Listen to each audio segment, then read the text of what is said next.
Hello, so today I wanted to talk about behavior and commitment and what that really looks like to be a high performer.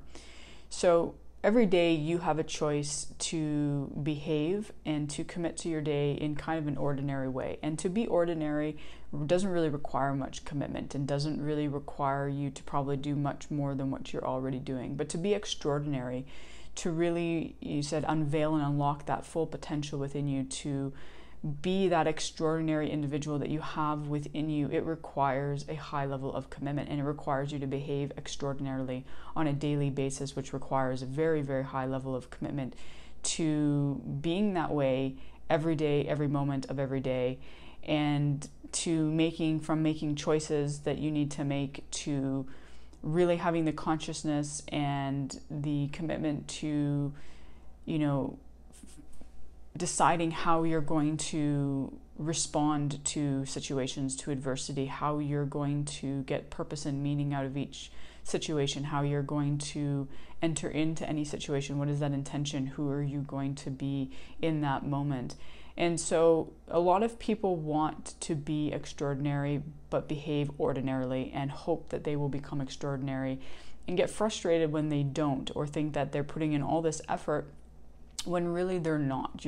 And you have to understand that it is said to be extraordinary, you have to behave extraordinary, which requires a super high level of commitment. So if this is something that you're maybe looking at, you want to be extraordinary, you want to really unlock that full potential within you, you really do need to look at your behaviors on a day-to-day basis. And are you behaving ordinarily, or are you behaving extraordinary? And what type of commitment do you have?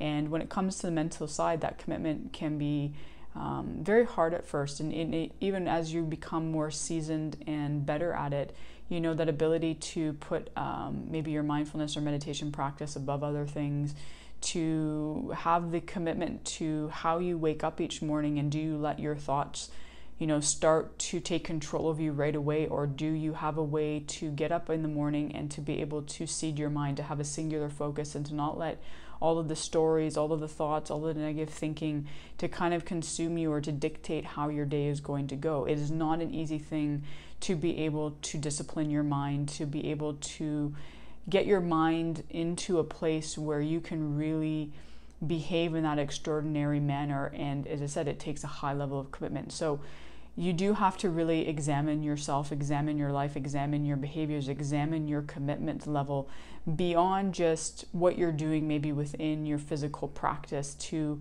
how are you committing to every other element of your day in terms of your mind, and are you disciplining your mind? Are you doing the things that in that moment maybe aren't giving you anything seemingly in that moment? You're not getting, I guess, a return on that investment right then, but you will down the road. And that is really what being extraordinary is disciplining your mind to being present, not letting your thoughts run all over the place, and really behaving in the ways that are going to allow you to be extraordinary, not only in that moment, but down the road when you are in more high stakes, critical, more pressured moments.